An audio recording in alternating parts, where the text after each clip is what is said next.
So we're installing vinyl on the last board that we have.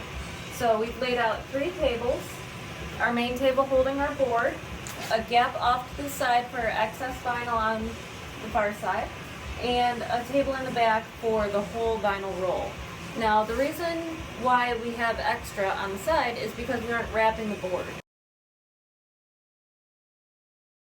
And that's because we'll have extra left over for our sideboards. And this really minimizes the amount of vinyl that we need, and it's a lot easier to just lay the vinyl flat than trying to wrap it. So now it's time to cut.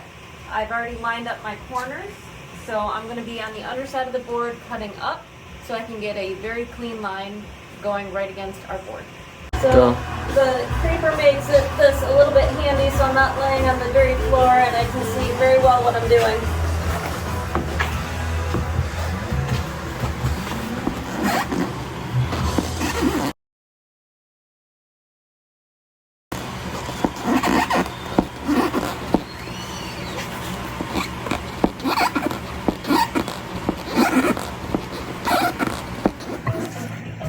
So now we're applying the Deckrite, which is the vinyl adhesive that we're using. So we're making sure it's nice and evenly spread. I'm using an epoxy roller to really even it all out. Going in all directions here. Now this stuff evaporates really fast, even with it being cool into the evening.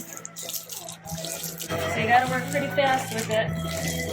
You gotta work pretty fast when you're laying down the vinyl, so you don't mess that up and have it partially stuck without it actually being in the right place.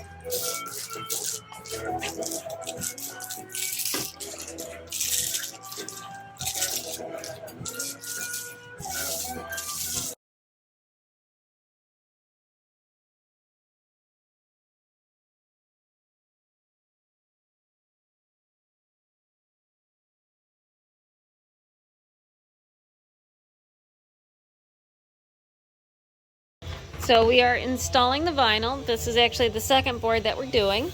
So we cut our vinyl, laid it out, used the Deckrite glue to put it on. So now we're popping out the holes with the larger punch so we can get these bolts through. So this just really helps open up the hole and seal that vinyl.